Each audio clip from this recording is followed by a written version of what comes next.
but for you, I did. Oh, okay.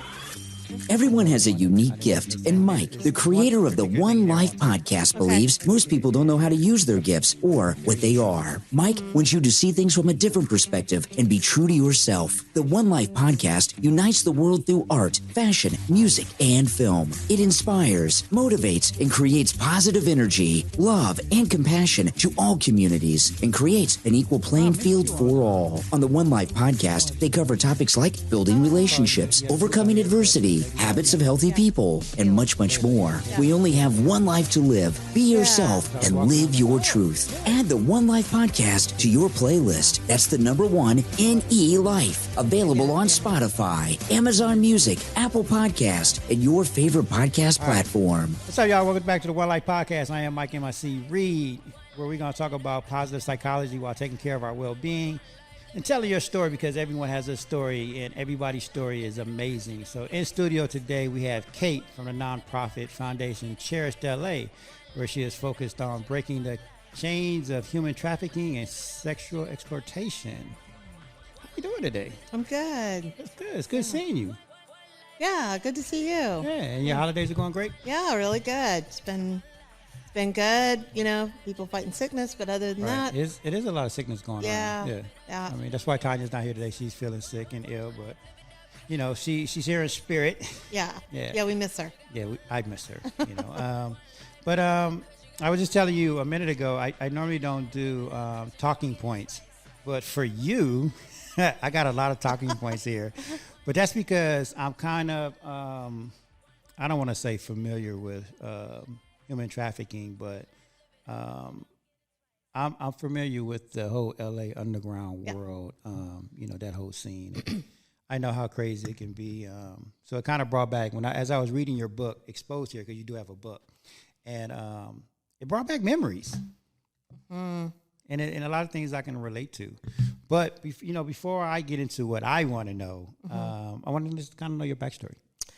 Well, I just want to say too that I'm happy to hear that it brought up memories for you because, you know, we do all have a story, right? And I hope, like, not every girl who has been trafficked will connect with every single aspect of my story, nor do I have the same as hers. But there are so many pieces that are similar that even like you and I can connect through some of this story, you know, things that we've been through. Absolutely. That was my hope for that. So I grew up in the South. I grew up in Georgia. And then I moved up to North Carolina and went to high school up there, went to beauty school, had dreams of coming to LA, felt like this is where I belonged. And it was always felt like it was pulling me. So I wanted to be a singer at the time. I wanted to be a lead singer. So through the salon that I worked at, I met someone who was looking for a lead singer for their band, and I left doing hair to go on the road as a lead singer for a while, up and down the East Coast, and I was partying a lot, and just I could tell I was slowly, going down that vortex, getting away from where I wanted to be, and so I thought I've just got to stop and just get over there, get to LA somehow and start pursuing my dreams, you know, having that, like, when I get there, it's going to work out. Right. It'll all come true for me. And so, yeah, that's where it all changed. Yeah. So your book, Exposed, why? I wanted to tell my story for myself. I wanted to never forget all of the things, not that I could. They were always in my body, holding all of that trauma and memory, but I needed a way to kind of like ask people to be my witness to something that I had been through. And also it was a way to get my story out for other survivors to know that they may not be ready to, one, even recognize that they're trafficked, or they may never want anyone to know that part of their story. There's a lot of shame surrounding that. So I wanted to be the voice for those who weren't ready to talk, but needed someone to be their witness to their story. Okay. So speaking of that, because I know there's a lot of shame. I can imagine. I can't say I know. But when do you say something, or how do you even like say something when you're in there? And exactly. Like in that world. Like just when I'm sitting with the survivor, you mean? Or? No, not you sitting with the survivor, but like when someone's in that world and they want to get out, but they don't know how. Like, because I know when someone, whether it's sex trafficking, a drug addict, or whatever, we want to say ask for help, or just say something if you feel uncomfortable in a certain situation, right? Like when do you say something, or how do you say something? If I see a situation that I'm curious about, and I think there could be, I can kind of feel it. If I'm in the presence of something like that going on, then I might find a way to start to talk about my story a little bit, or even to say, what I do now, running Cherished. That sort of opens the door. I'm never going to assume that's what's happening to someone, but if I am curious about that, I might find a way to let them know my part of my story and then see how they respond. If there's an invitation for me to have more of a conversation, then I would go there, but I think it's really important to understand, even talking about this for somebody can be even more exploitive, like asking them to exploit themselves, or they can feel exploited if I start to dig in or ask too many questions, and I think it's really important that people feel safe, right, and that they feel like you're somebody they want to talk to, so just kind of laying that groundwork, sort of feeling things out. I haven't ever had anyone, once they know more of my story, go, oh, great, and then want to run away from it. Usually they want to talk more. They want to ask more questions and sort of find out, where they can have that conversation. Like, where do we connect? Where can I, oh, I've been through something similar. And then they'll start to tell me more about that. So if a girl is in a situation where she's in this world, and I'm pretty sure that most of them want to get out after a certain point, right? She for her to ask for help on how to get out, or I need help to get out, she has to then feel safe with whoever she's going to approach or talk to. So it's not about just picking up a phone, calling a hotline, or saying, hey, I need help. Like, it's deeper than that. Not usually. I mean, I'm not going to say those don't happen. Of course, the hotlines are there for a reason. People do call them, but I find that sometimes we get calls from people, like hotline kind of calls, are from family members or someone other than the actual victim. Right. And in that case, we try to get what information we can, but the bottom line is, does she want help? And if she wants help, she needs to make the phone call. Right. If it's not safe for her to, we always want to find a way for her to communicate with us without, we have to say that, like, is this a good time to talk? Without putting herself in danger. Yeah. Okay. That makes sense. Yes. Okay. So when she has to feel safe, and she can't put herself in danger, obviously, if she wants to get out. 'Cause I think I was reading somewhere in your book where you was kind of talking about that, about they have to, be safe, and never want to put themselves in a situation where. Yeah. I always want to be aware that there's a possibility of someone listening in, watching. Even if we're out in public, there could be somebody as there's different situations of the type of work. I mean, the work is the same, but I mean, there's different scenarios. So like if she's working street work, or, if she has, or even if she's not, if she has a pimp that's boyfriend, whoever he is, that's nearby, she's not going to feel free to talk, or she's going to get in trouble for talking.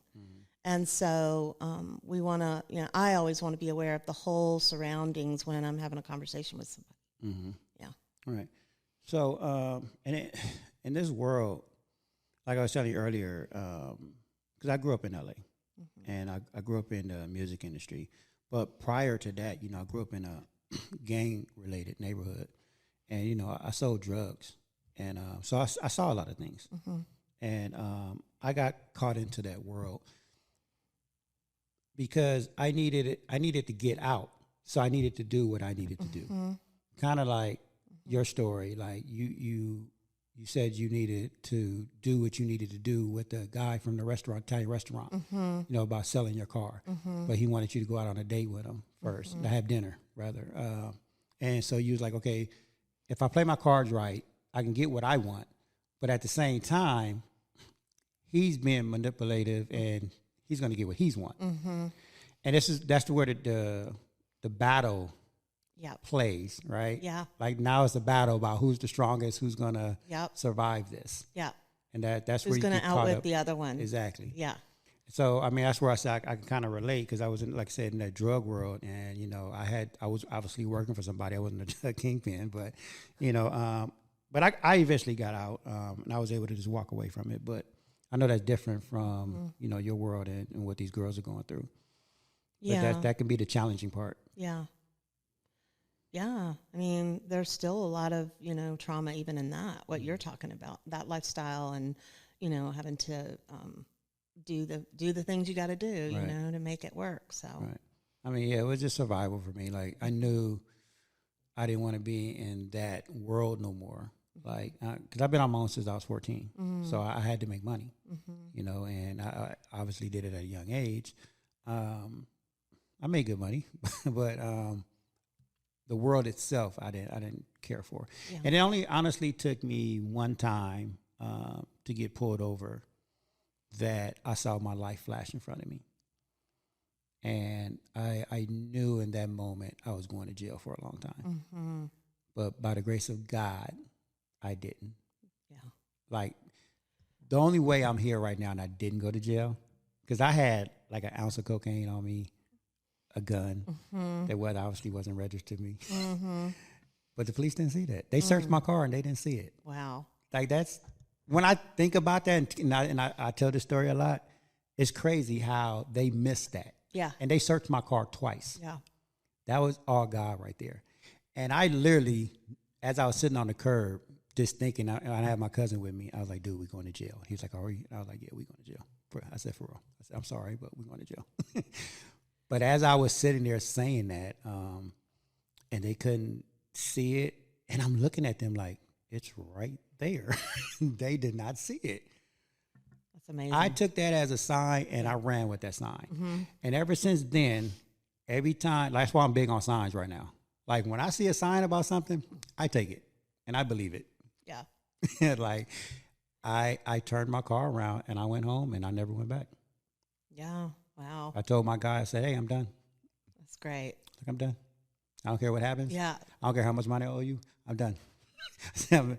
I was just about to spend the rest of my life in prison. I said, I'm not doing this no more. Right. For some reason, I know God, but yeah, I was like, I'm not doing this no more. Yeah. And I didn't. Never, ever, ever again did I ever go back. Yeah. Yeah, that makes me think about my, when I got arrested, they asked me are there any drugs in the car? And probably same thing. I could have hidden it. I could have said no because they were well hidden. But I think now that you say that, I've never thought this. I think I wanted them to find them. I was done. I was so tired of the life. I wanted to get arrested. I didn't want to get arrested, obviously. Right. But I mean, I wanted somebody to get me out. That was your way out. Yeah. So what was that? Because that's a question I want to ask you. Because I know throughout your years, I'm pretty sure in your mind, like all of us, when we are living a life that we don't want, we be like, okay, I'm done. But things never work out that. Was that the pivotal moment that just completely was like, you know what, I'm done? Yeah, it worked? It was like a couple of things that happened kind of at the same time, and that was part of it. But I had this encounter with God. I feel like in my room, I was renting a room in North Hollywood, and I had been working at the clubs, for a decade, and with clients outside of the club and all of that. And I just remember like God having this moment, this God moment, like where I felt like he showed me how he saw me. Mm-hmm. And when I had that, it just like, my knees buckled. I just wept because I had felt so dirty and felt so ashamed and like I'll never be lovable or worthy or whatever, And when I had that moment, I just remember really crying out. And getting arrested was a chance for me to actually get sober and not have any substance and just, really have some time to have to sit with my thoughts. And so I was in Sybil Brand, a women's correctional facility. So being in there and then getting out. So what happened after getting out of there is being broke. I had nowhere to go or no way. I didn't know what to do. So I was back to the club to make that last little bit of money, like still telling myself I have to do this because I have nothing else. Right. And but that was the moment when I walked into the club that it all looked different. It was all different for me. It was like my eyes had been open. I had been sober now, and I had cried out to God, and so now walking back into that space, it was completely different, and I knew I couldn't stay. So your perspective completely changed. Yeah. Compared to the first time when you first got out here and Steve, right? Yeah. Sold you and you had to do these things for money. Yeah. Now this time, is it a whole different perspective? Yeah. Or in some ways it was going back to that because even the first time there was definitely nothing glamorous or exciting. It was just survival. Like I was scared to death and thought, well, maybe that's the life out here. People do a lot more to get where they need to go, and I'll have to do that to survive. But after all those years, that moment, stepping back into it, was like remembering who I was, that I had forgotten. Mm. I had forgotten about, my real dreams, and now they've kind of changed. They weren't the same dreams, but I had forgotten who I was and who I needed to be, and my morals, and had sort of fallen into what everyone else was saying, whatever they said about me. That's who I was. I had gotten so used to becoming someone else's, a projection of whatever they needed for me to be, that I had forgotten who I was. Right. So, hold that thought, because I want to go deeper into that, because that you talk about that in chapter 3. Mm-hmm. See, I read your book. Mm-hmm. But I want to go back to the stigma of what people think surviving in LA and Hollywood is, because I think that's a big stigma where a lot of people, they want to come out here, they want to be in entertainment. One, is so overrated. Mm-hmm. Like, it's so overrated. And I just watched a video of Tahaja P. Mm-hmm. Right? You know what Tahaja P is, right? Mm-hmm. From Empire. Yeah. And all these other movies she did, all these other great movies she did. And yet she's still somewhat broke. Yeah. Like, it's great to have the fame and, entertainment. I grew up in entertainment, so it's nice, but at the same time, everybody wants to move out here and get into it. And that stigma of, I got to do this to survive, to be in it. And it's just far from the truth. Like, you don't have, and I don't want to minimize it, because I did things when I was younger to survive, to get out the neighborhood, right? I get that part. But at the same time, I guess because I didn't lose my vision. Maybe that's it. Mm-hmm. I was just listening to you talk, and you said you lost your vision of why you came out here. But it is easy to lose your vision when someone else is telling you who you are, what you need to be doing, because now you're believing their vision, right? Yeah. So I never had that. So I think for me, I've always kept my vision on what I want to do and how I want to get out. So I guess it was easier for me. Mm-hmm. So I never had someone telling me who I was and all that. Yeah. Is that accurate? Yeah.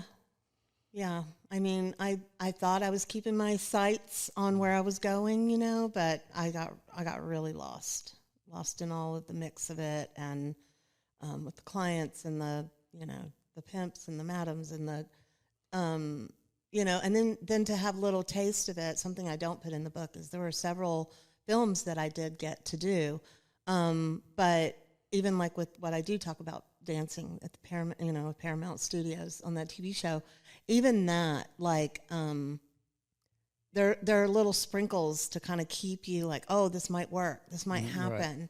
You know, but then the drugs and everything else, just in order to get through another day, sucks you back in. Right.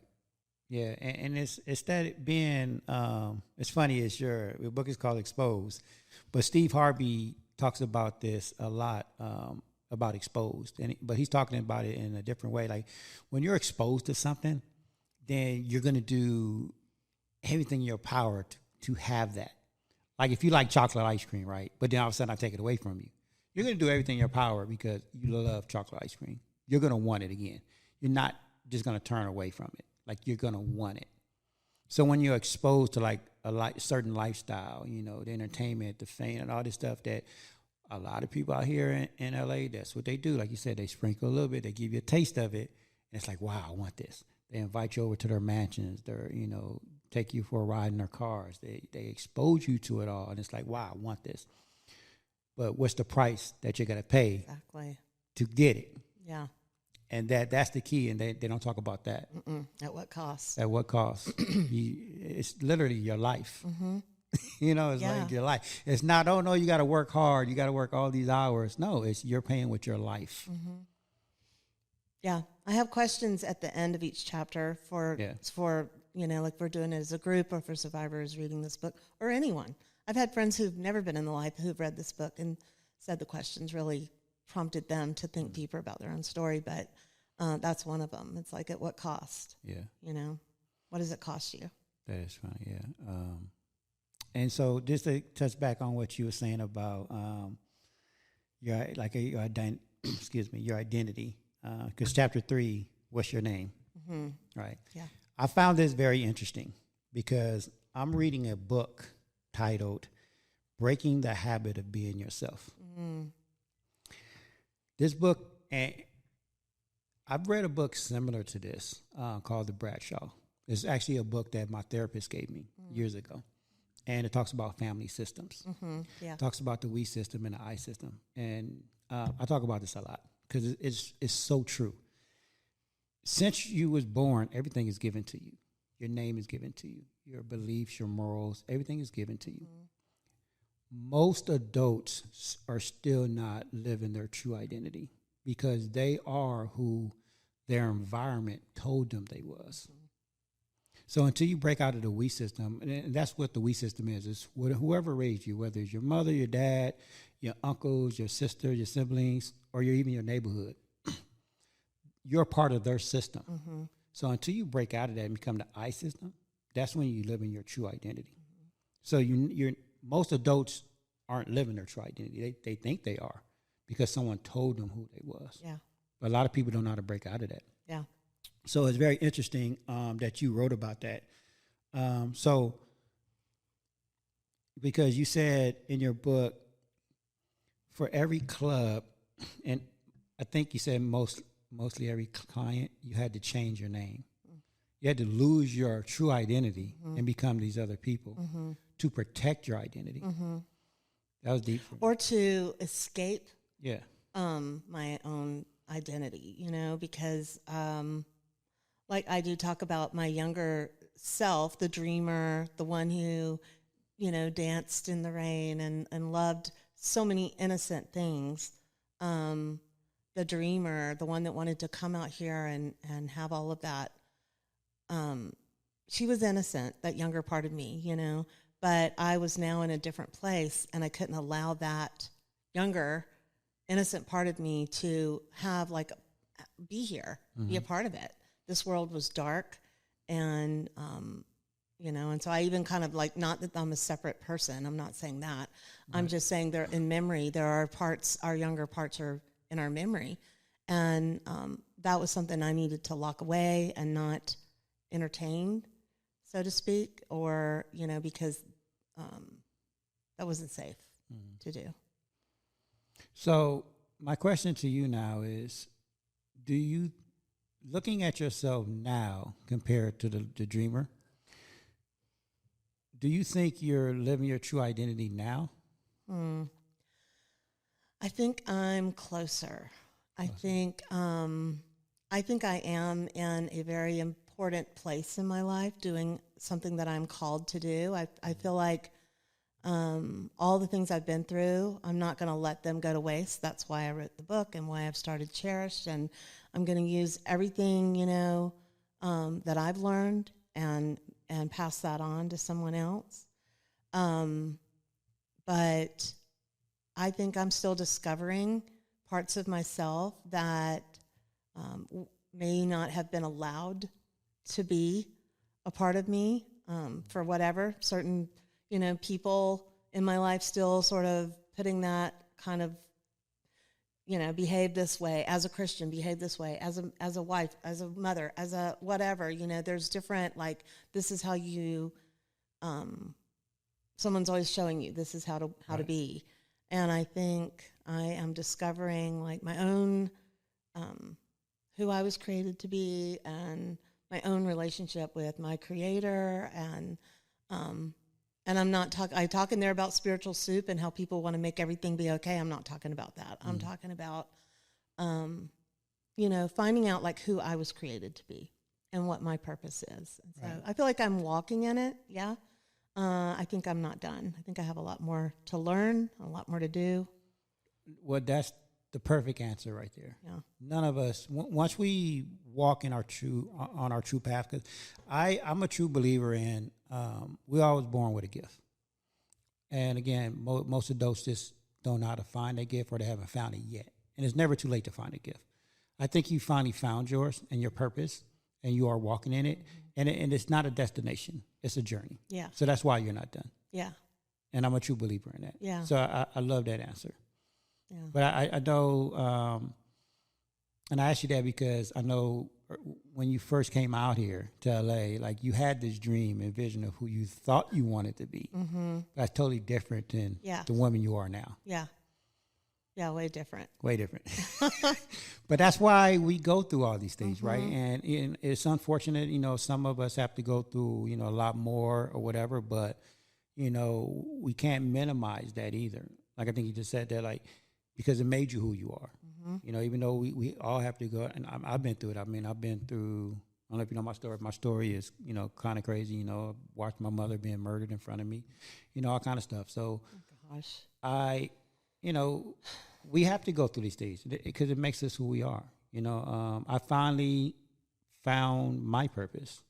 Even though being in entertainment for 35 years, I have fun. It gave me all the skills to do all this stuff, right? But I think that was just the purpose of that, is so I can now do my own thing and, have this show and tell other people's stories and, try to be inspiring to other people. It gave me those skills. Yeah. That's but so it made awesome. me who I am. Yeah. And I love the person I've become. Even though, in hindsight, or when you look back, like, oh, wow, that was horrible going through all this stuff, but it made me who I am. Yeah. It made me stronger. Yeah. I think it did the same for you. I can imagine. Yeah. Yeah. No, I wouldn't wish that passed on anybody, as I'm sure you feel the same about yours. But at the same time, like, I'm not ashamed of it, and I feel like it needs to be told. And I feel it did make me who I am, and I do feel strong within that. Yeah. I love the fact that what you just said, like, you're not ashamed of it, and nobody should be. Like, I'm not ashamed of the things that I've done or I've been through. I love talking. Ever since I started the show and telling my story, it's made me feel that much better. I know I have a friend that she's been through a lot in her life, and she doesn't like talking about it. And that's okay. you know, that's she's not ready, and I understand that. I wish she would, because she became a powerful woman. Like she's, you know, and I try to tell her this, you know, she's very successful now, and you know, and she did it all on her own. I mean, she had help from, you know, me and other people, but you know, she did it, she made it, right? But she don't like talking about her backstory, nothing like that. But you know, and that's okay. You know, I respect that, and I don't have a problem with it. I do like when people like yourself do tell their stories, because there are a lot of young women out there that need to hear these stories and need to hear that, you know, it's okay, and that they will be okay if they want to get out. Yeah. You know, there is people like yourself and like your foundation that are there for them. And it's never too late to ask for help or want to get out. Yeah. I feel the same way. I always want, you know, survivors and people that I meet to, you know, get behind their story and get strong from it. But that's a long road. It is. And, you know, like letting them have their journey is so important. Yeah. And letting them get to it if they do. If they don't, you know, that's on them, and that's their story, you know. So always trying to like take a step back and go, this is theirs. They get to do what they want to with that. But I can see like, oh my gosh, this would be awesome if you know, like how many women you could help, or how many other or men you could help, you know, if you would tell your story, you know. And but we only get our story to choose that. And that's the hard part, right? Because we care about people, and we're fixers. What someone told me I am. They said, Mike, you're a fixer. Like, because we want to help people, right? But the reality is, and I had to learn this, and I'm just learning this, is I have to let people walk their path and do it at their time. Right. Maybe it's not their time. And I know it's hard, because you see them going through what we went through, right? And it's like, dang, I don't want to see them suffer. I don't want to see them in that space no more. But we have to let them find their own way out and tell their story when it's ready. Yeah. That's the hard part, especially for me. Yeah. Well, a lot of people, it's really hard. And I think that's important for people to hear this, that you never know what part of someone's journey you're on with them. You never know what part of their journey you get to enter into. And it doesn't mean you're going to get to be there forever. It may be very short. It may be longer for some. But just really, I think, finding the value that you even get to be a part of their journey at all in any way. And knowing like that's it. That's enough. That's what you were supposed to contribute. And, you know, so I have to live there, because if someone comes to our program, you know, it's a 2-year program to come to our place and try to work on their healing. That's the first and most important thing that we want to help them with. And if they're not ready for that, or they're still, a lot of times, you know, they're longing for some of the things that are of the past and not ready to give it up, and may leave. And it can really break your heart. If you love someone and you want someone to do better and to get well or to get help, and they're not quite ready, you can't want it more than they do. You can't do it for them. And I think that, you know, a lot of times that's what I tell people that call on behalf of someone else is, you know, that's great that you're looking for resources for them. But at the end of the day, it has to be their decision to make that change. And we can't want it more than they do, but we can value and honor the moments that we get, whatever that is. You know, I was watching a TV show a couple of years ago, and this stuck in my mind, because I tell us a lot. It was this firefighter sitting in the lobby of a rehab center, and the lady at the counter was like, "Are you still waiting?" He was like, "Yeah," and she was like, "You do know rehab is for people who want it, not for people who need it." Yeah. And that stuck with me. When she said that, I was like, "Dang, that is so true." And it's for like all the resources. It's like they have to want it. Yeah. It's not, they need it, but that's not what the resources are there for. Yeah. And in trafficking specifically, the chains are psychological. They're not on the outside. They're not like something you can physically take away from someone. It's psychological. You may physically unhandcuff them from a situation, but you are not going to unhandcuff or take away those chains that are keeping them trapped. And I think that's a lot of what my book I'm trying to make people understand is like what happens to us psychologically when we're in those places, and how before you know it, you've gone down so far. You've gone so far away from where you wanted to be. And it's so easy to slip that far down. I think like a lot of people don't realize that. Like for someone that's never been in that world or that space, you're like, well, how did you even let that happen? Well, I mean, it's not like you asked for it. Like you came out here wanting to go for a dream. You only knew Steve. Yeah. And he was still using. You thought you had a place to stay, but you didn't. Yep. And just like that, Yeah. you were sold. And like, did you know at that moment, like you were sold? Did you know what was going on? No, because I'd never imagined or heard of anything like that happening. That wasn't the world I grew up in. Right. And I didn't know that would really happen to somebody. Kidnapping, we talked about kidnapping as a kid, parents are always worried about that kind of thing, but never like being sold or what happens after the kidnapping, right? But this wasn't even like a kidnapping where someone blindfolded you, snatched you. No. This was like done so smoothly. Yeah. You went to a mansion. You was like, oh, I have a place to stay.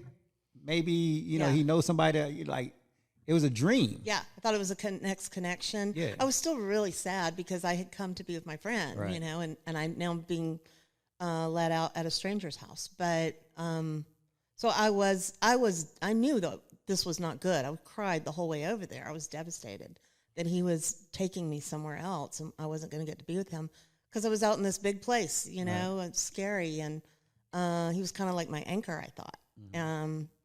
And, to find out it was betrayal. I was totally betrayed by the friend that I thought I had out here. So, which was something it's kind of a thread through my story, like a lot of betrayal and a lot of hope that keeps me going, So, I ended up there thinking that it was going to be okay, but I was very afraid, but it got worse. So for people that don't know, or that would say, why wouldn't she just walk out the front door and walk away? Yeah.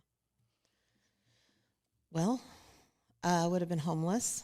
I would have been on the streets and with no money. And it was before cell phones, so it's not like you could make a phone call. And literally penniless. So there wasn't anything I could do about that. I felt trapped, like I had no options. Right. And that's, again, survival kicked in. Like, okay, what can I do to survive? How can I stay ahead of this game? So I got to sleep with this guy. I don't want to, but if I want to have a place to sleep tonight and I need something to eat tomorrow, maybe, then I better stay put and do what I need to do. Right. Wow.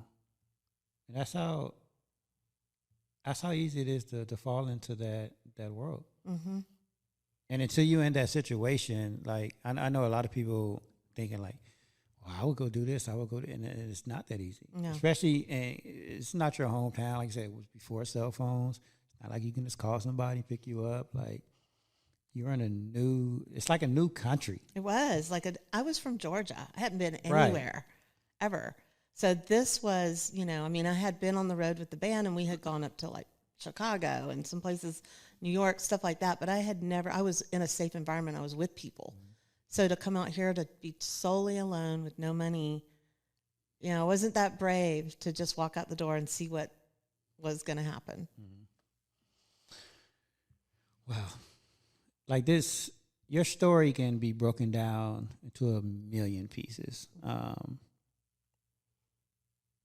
What's the most valuable lesson that you've learned and all of that? Good question. I think now in hindsight, I am stronger than I thought I was.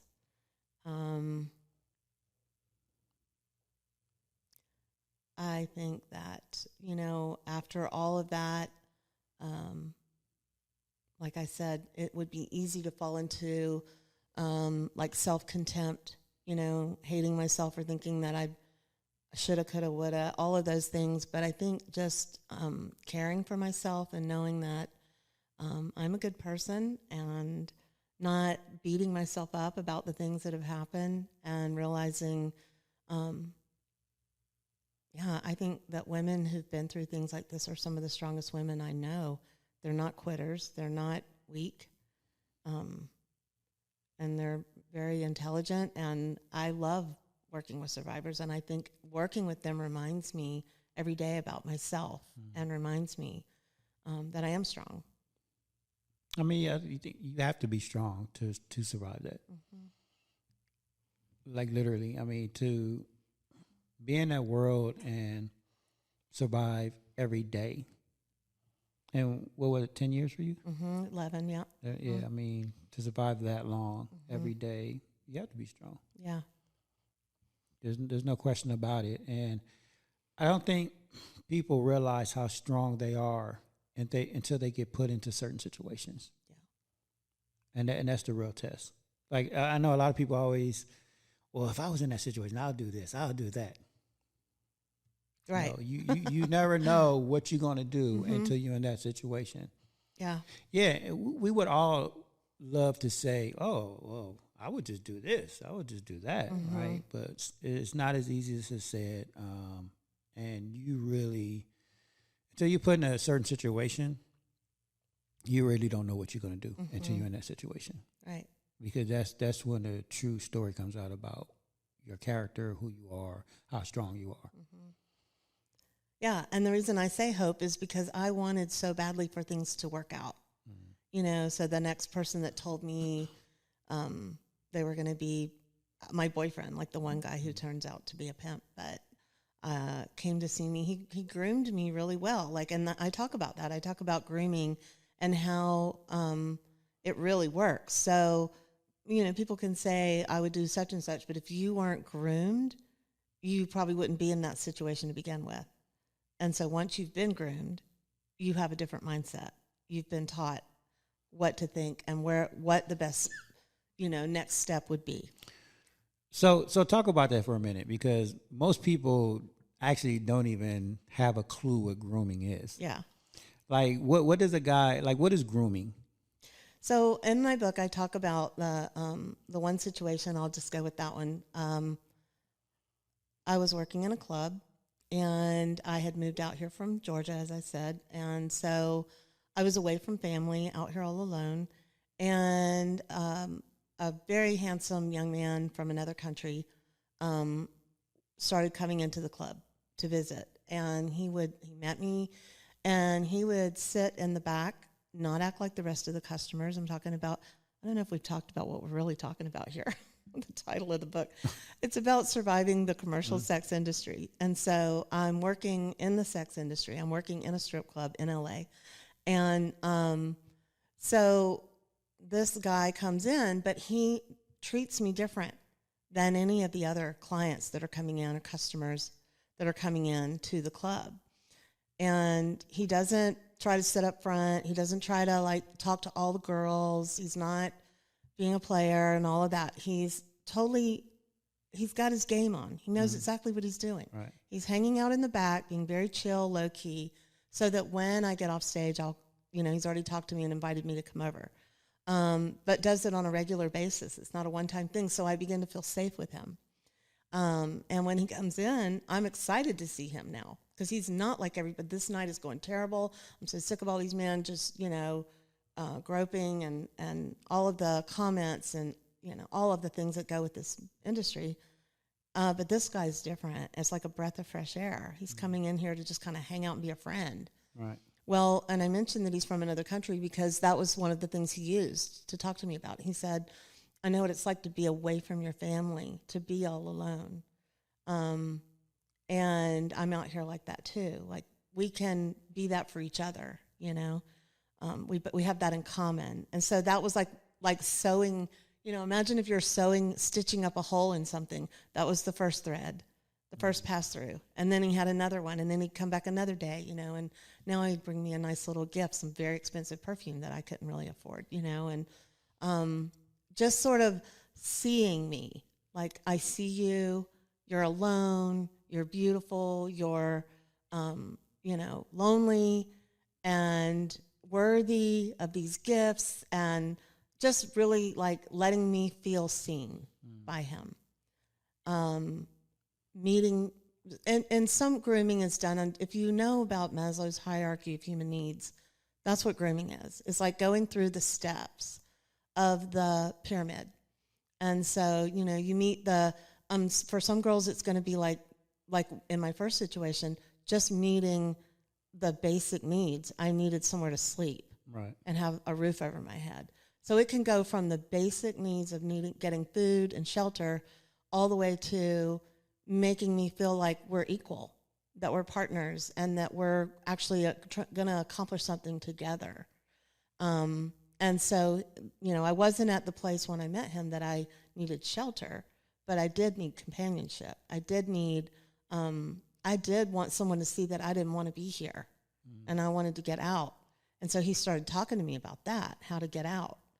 And so, you know, we would go on dates. He would eventually had a driver coming to pick me up, and even to drop me out back off at work, invited me to come and live with him, which I took him up on. Lived in a big, big house, beautiful house, and I was staying in and out of hotels, you know, making my money, buying my drugs, buying expensive things, and living in hotels. And he was offering me something that felt like family, living in a home with him, going out to dinner with him, having companionship. So that's how grooming can look. Yeah. It's not dark and scary. It was actually very comfortable and inviting. It happens over a long period of time. Yeah. So like you said, it's not just a 1 night, 2 night thing. Like, this happened over time. Yeah.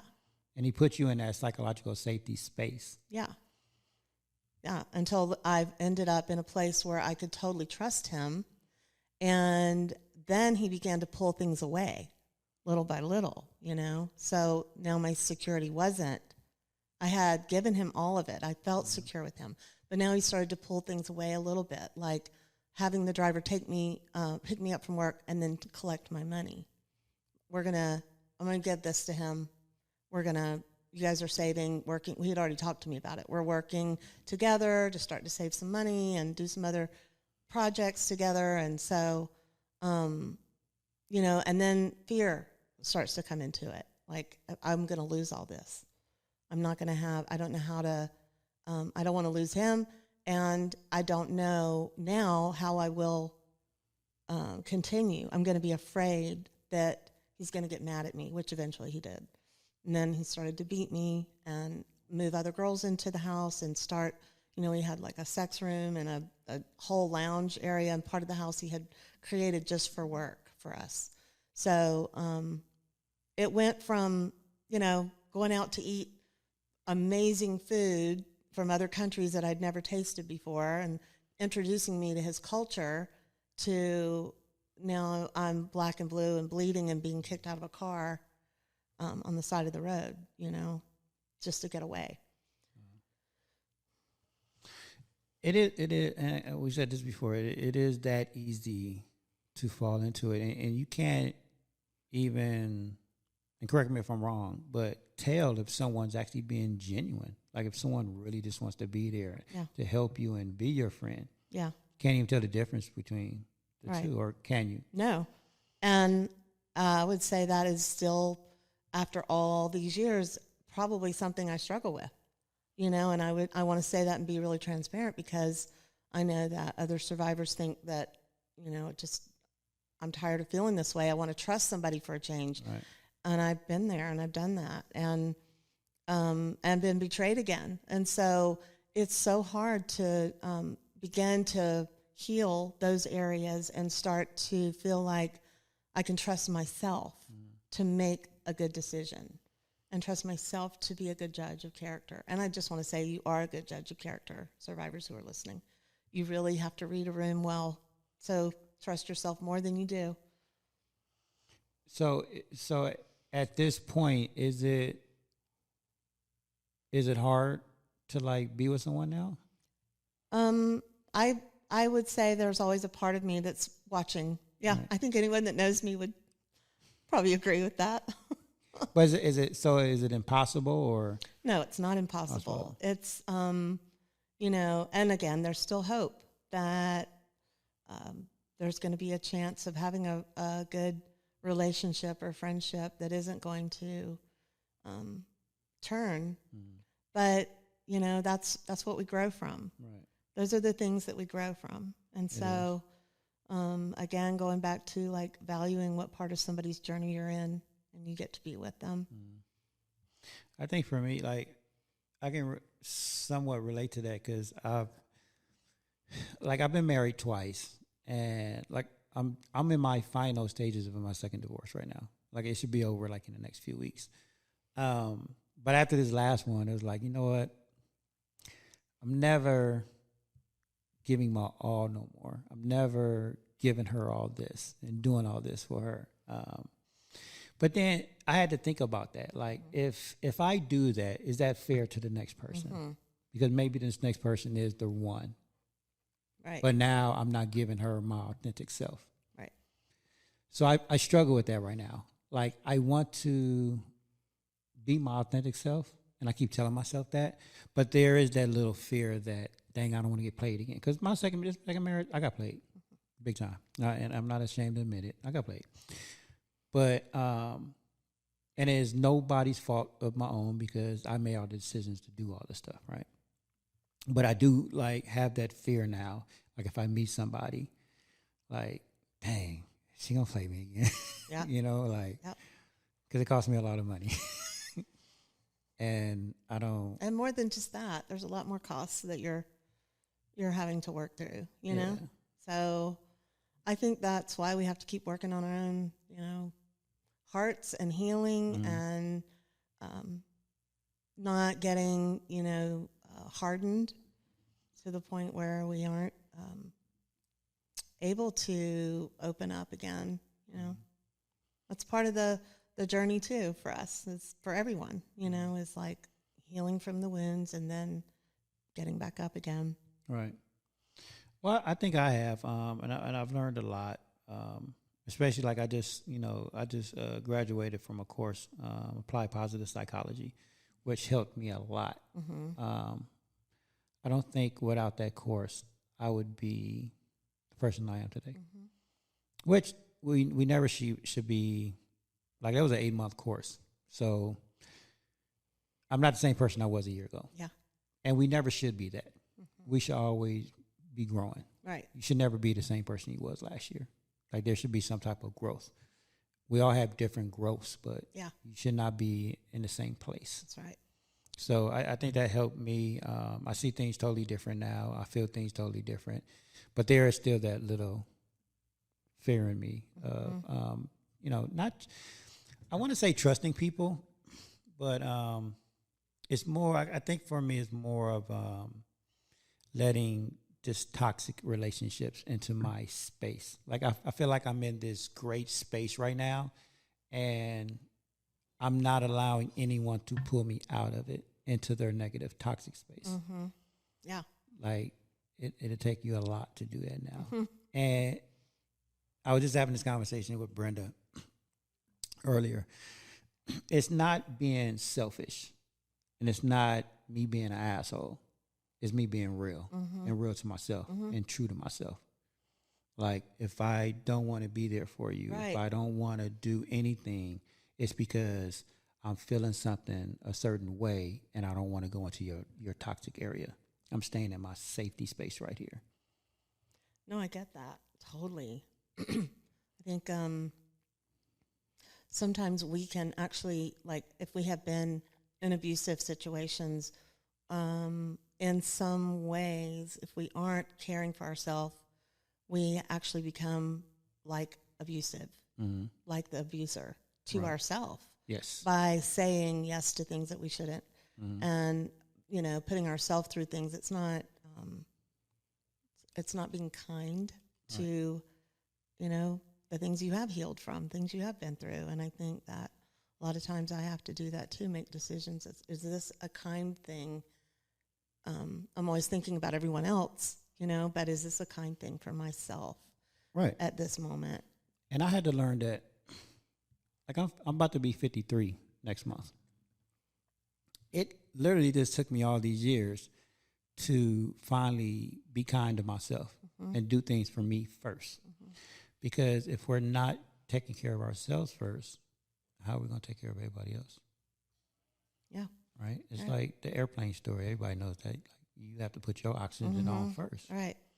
I never did that. And I always wondered why I was always so angry and moody. Yeah. Because I was always emptying my cup for everybody else. Yeah. And my cup wasn't being filled. And Yeah. And then I think that when you have been a person who has been abused, it becomes your norm. And so you don't know.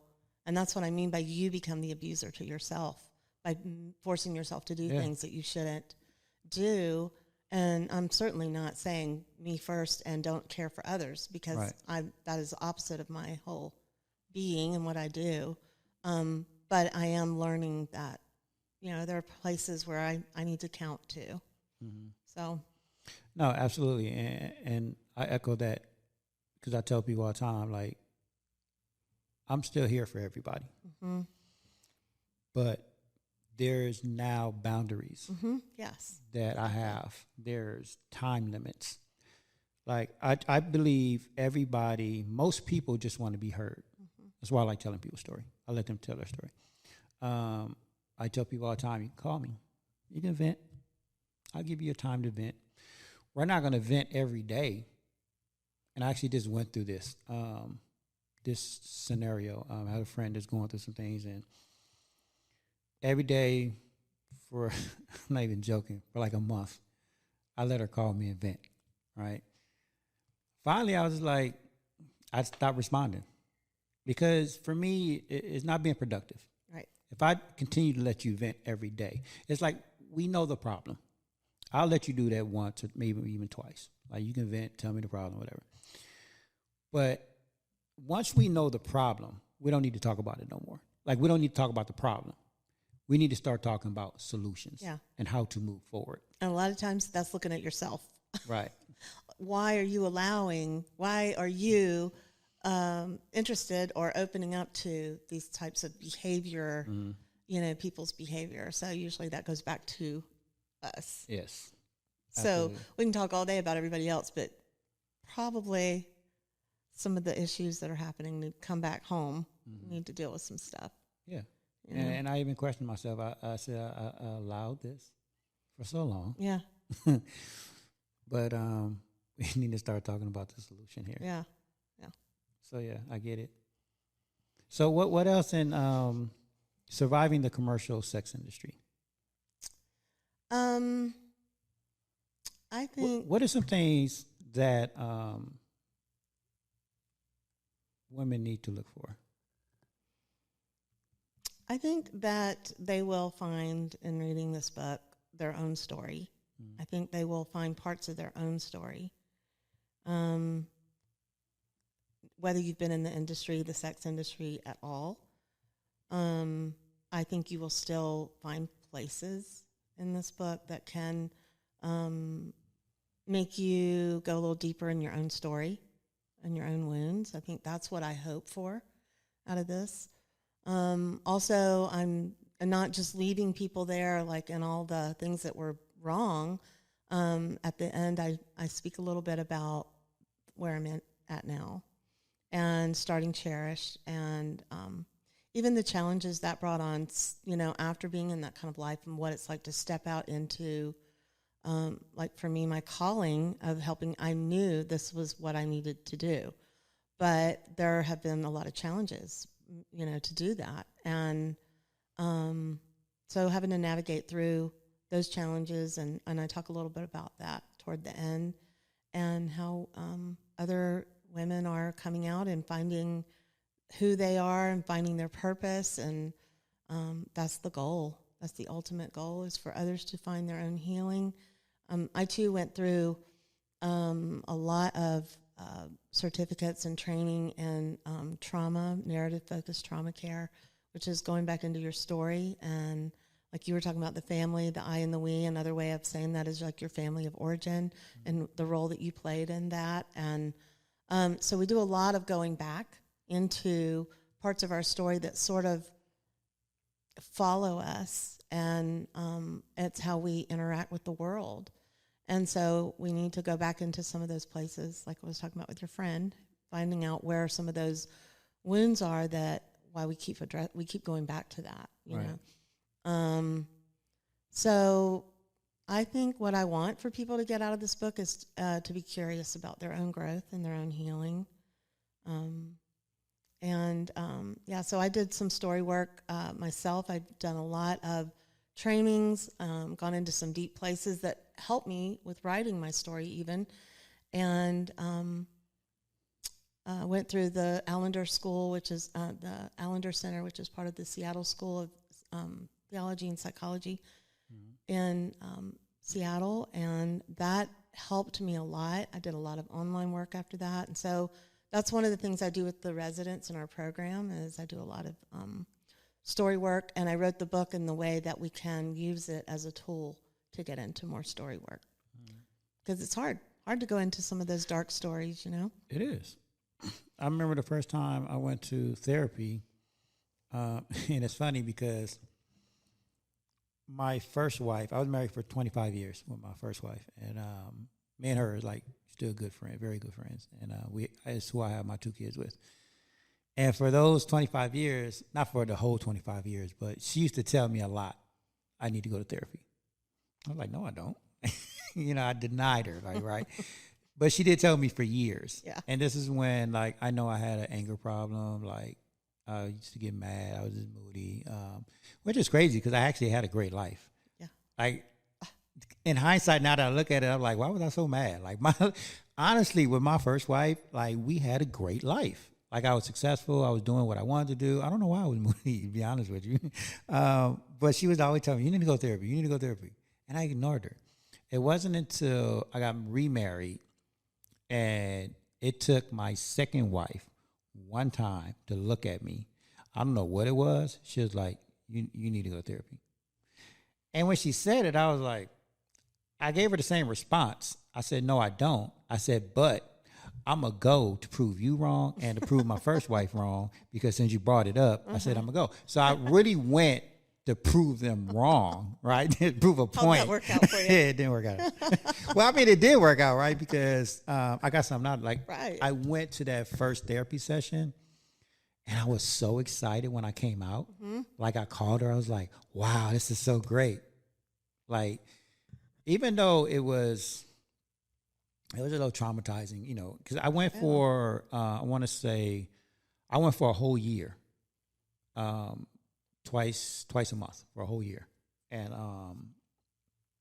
he brought up so much stuff that I thought I buried. I was like, you know, because first thing he asked me about my childhood. I was like, told him about my childhood, and he started picking, and he was like, okay, this is where it's coming from. I was like, no, it's not. I was like, I don't even think about that. Like, no, it kind of is. So we started doing, like, you know, these works and activities and stuff.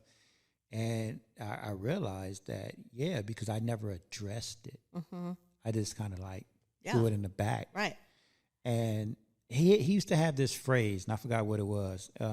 Something about buried something doesn't die alive or something. Something I got to write him and ask him what it was. But whenever you bury something, like it is not dead. Right. Because those emotions and feelings are still alive. You're still reactive from it. You're still responding from it. Right. And from the pain. And the one thing that I learned from him as well is when you hold things in, the longer you hold it in, like at some point there's going to be an explosion. And the longer you hold it in, the bigger the explosion. Yeah. And I've seen that over my lifetime. Yeah. I've seen at the points where I used to explode, and that's because I was holding things in and just didn't talk about it. And now I see it in other people.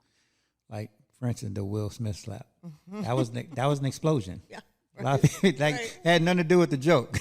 Right. That was his explosion. Right. He was holding so much stuff in from his marriage and Jada and their whole thing. That was his explosion that night. But that's how it happens. Like, people think they can just hold things in. Right. And yeah, we could for a long time, but there's going to be an explosion. Yeah. Well, it's toxic in your body. There's a great book called The Body Keeps Score, and it talks Right. about your body holding the trauma and how that manifests and, comes out. But so one of the mentors that I have been trained under said, you can only take people as far as you've been yourself. And so for me, working with survivors, if I haven't done the work on my own trauma and healing, I'm not going to be able to take them very far. Right. That makes sense. That makes a lot of sense. Yeah. So with your work now, that what you do with all these women, you're still working. Yeah. Because I'm pretty sure every My story stuff is is still different. coming up. Right, because you're hearing these different stories and experiences, so it's bringing back. Yeah. Are there other triggers for you? Oh, yeah. But it's not always their stories. It's my own story that's still living, that sometimes, things will come up and I'll recognize, like, oh, there's something I haven't really understood that was a part of, like that was underneath it all, and Right. that I need to work on that. Maybe that'll come up and I'll go, okay, there's a new piece I haven't addressed. And so it's another piece of the puzzle. And as I put that all together, it's becoming more whole, I think that it really helps for me to be able to name certain things, because we, always want to kind of cover things up and just make it like, oh, it's the past, it's fine, leave it alone. But sometimes going back through, that's why it's called narrative work. It's the story. If you go back in and name parts of your story true, like for an example, if a girl was molested as a child by a family member, she grows up having a lot of self-hatred and feeling dirty and feeling like she's the problem.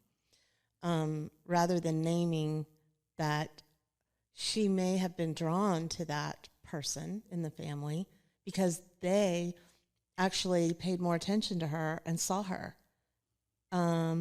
which is also good and bad. It's bad because they were watching, and as predators know their prey and they know what to look for.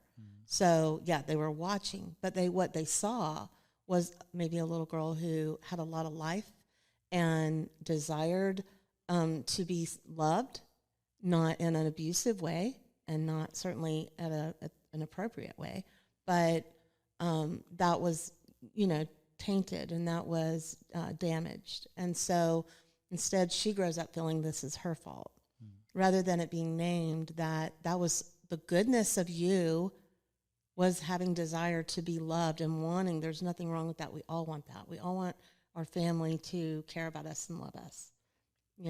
Unfortunately, that attention came from the wrong person and in the wrong way. And so being able to redirect some of that self-contempt, like lift that off and say, where does that really belong? Not that we want to, say you should hate this person or whatever, because we want to get to a place where one day we can have forgiveness, but that's not always, definitely not the first step. Right. And it's a long road to get there. Right.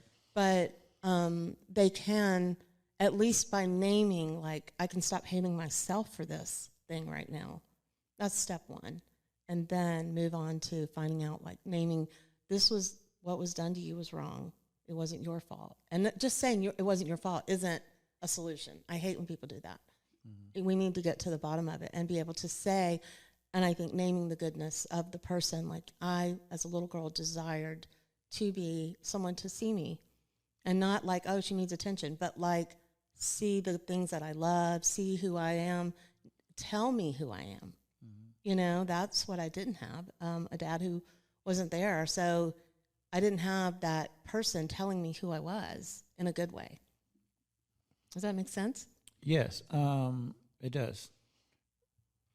But you say I just want to touch on this real quick. You say you hate when people say it's not your fault. Yeah, because it's not enough. It's just like, so we're putting like a little Band-Aid on something that's gushing, and that Band-Aid isn't going to hold, and it's not really helpful. Right. Because they can't hear it or believe it.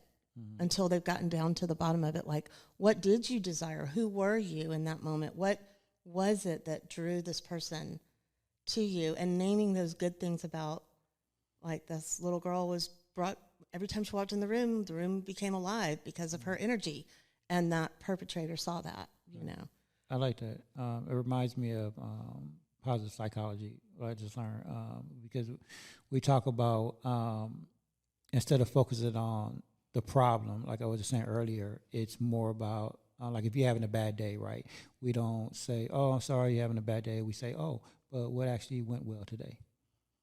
Like, what was the brightness of your week? Like, we start focusing on the positive. So I like that. Yeah. Makes sense. That makes sense. I never thought of it that way. Very good point. So what else? What's next for you? You have a bit. Yeah.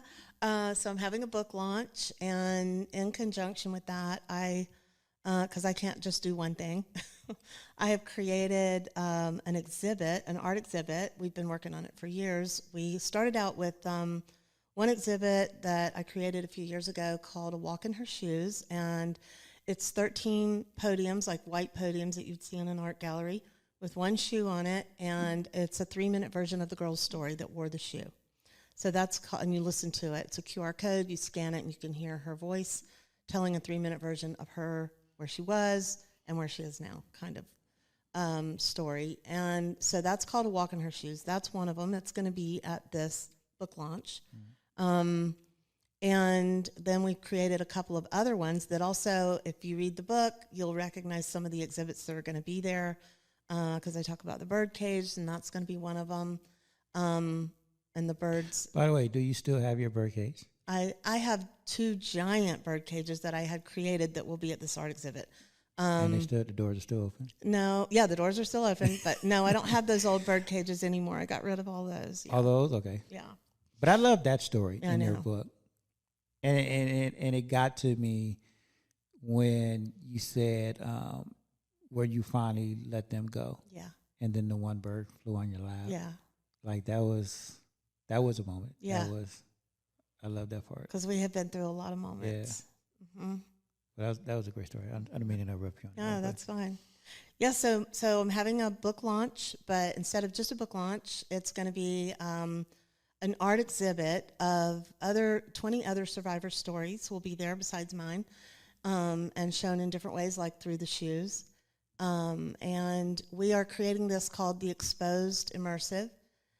And hopefully this is going to travel after this. So we want it to go to different cities and be something that will help educate people about domestic human trafficking, but also help them see the victory that the women have come through, you know? I love it. I can't wait. Yeah. You're going to be there? I know. Cool. I can't wait to be there. I can't wait to listen to those stories. I mean, I think that's very powerful. Yeah. And then we also talked about you doing a podcast. Yeah. I can't wait for that. Okay, because I have some great people I want to interview, more survivors, and even someone who was a pimp who's now doing some incredible work himself in the San Diego area. And I think that it will be really interesting to hear different perspectives of people. Absolutely. Yeah. I think these conversations, like all other, conversations, especially like in the mental health field, need to be normalized. Yeah. Because like we was talking about earlier, it's so easy to get caught up in these worlds. But I think the more we talk about it and tell these stories, especially the survivor stories, the better we are going to be to hopefully one day shutting all of it down. Yeah. Or making people more aware that when it's beginning to happen, they'll have the signs, the tools to know what to do. Right. And so just speaking of that real quick, what are some of the signs that to look for?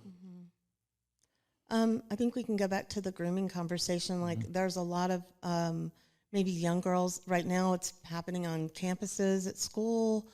These guys are, like I said, perpetrators or predators, can see the need. They see the person who has need. They know how to read them well.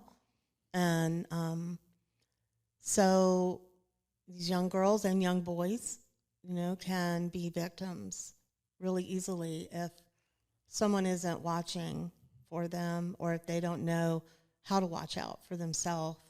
I think, right now we're in such a social media frenzy in our world, that everyone has FOMO.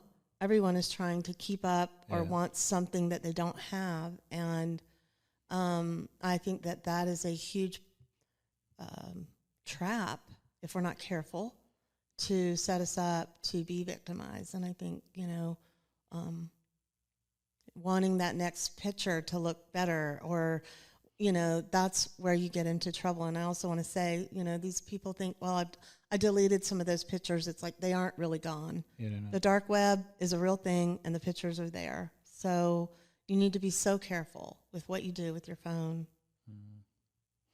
And I want to add on top of that because you just mentioned FOMO, fear of missing out. For those that don't know what that means, it's a huge thing with people. They feel like, oh, this is my chance, this is my opportunity.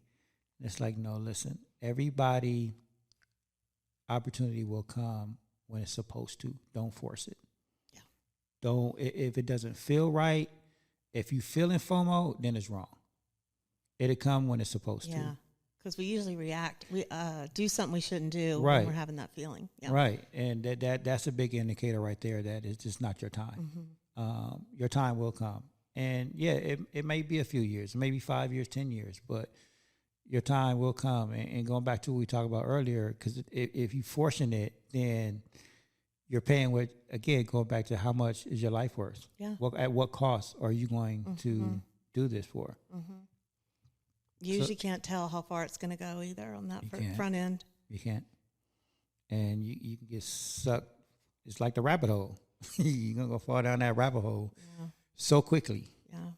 So just be careful with that. I'm a true believer in, everybody has their time. You just have to be patient. Patience is so key in trying to do what you want. I believe, you want it to be an entertainment, right? But I think you still are. Look, you just wrote a book. Yeah. You're going to do your podcast. Yeah. It's just not in the way you thought it would be. Yeah.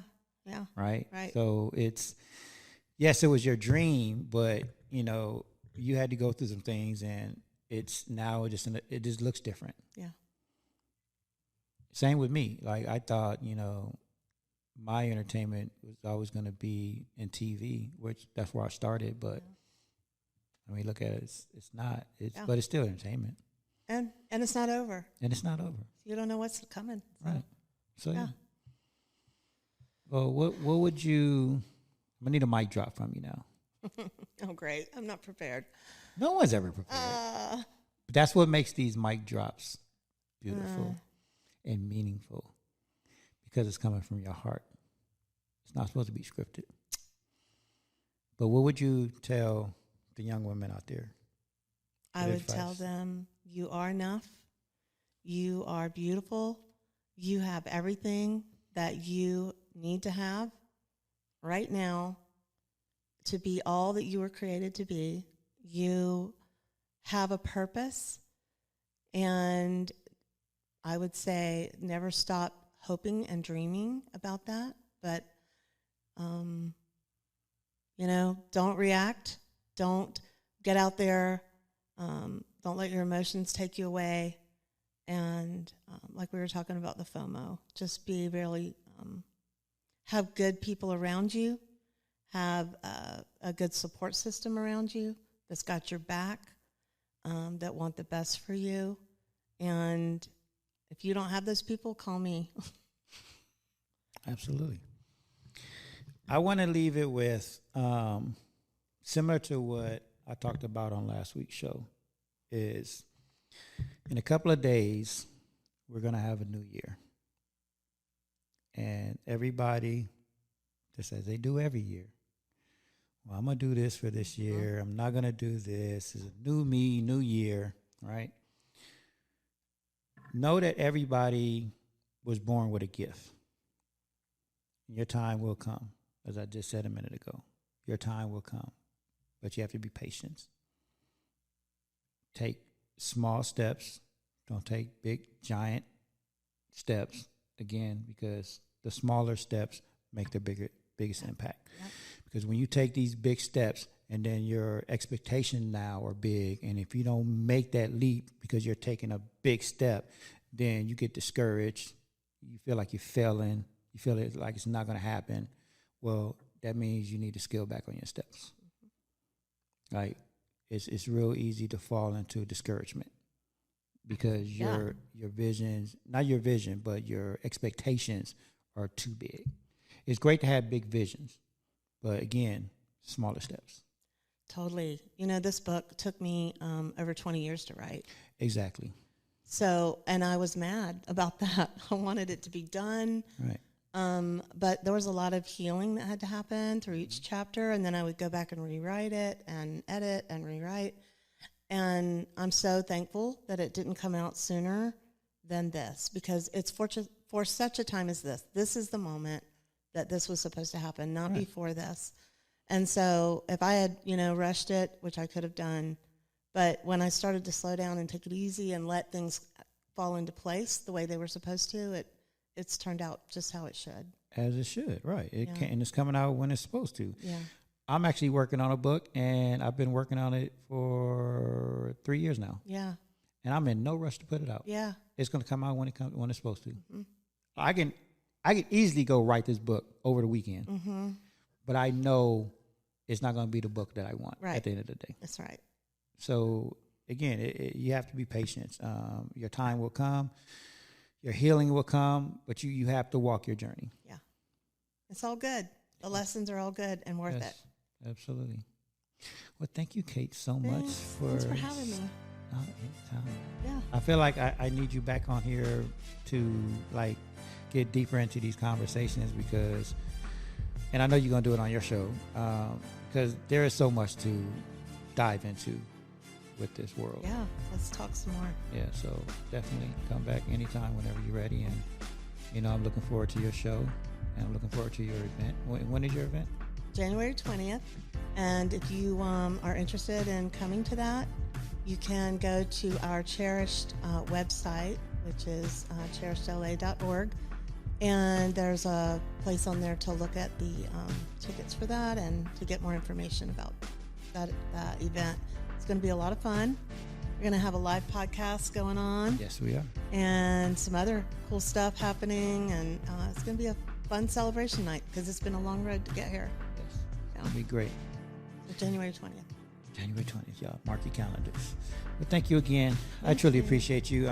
Truly appreciate what you're doing with all the young ladies out here and the survivors. It's just such a great thing. And your foundation, is it Cherished LA? Cherished LA. Mm-hmm. Yeah. We make organic bath and body products. We have a social enterprise that we're putting our products in different stores, and we have an Etsy store, and everything is made by survivors that come here to learn. Like that. Yeah. Oh, so you're teaching them entrepreneurship as well. Yeah. Like that. Cool. All right. We're out of here. Okay. Thank you. See ya.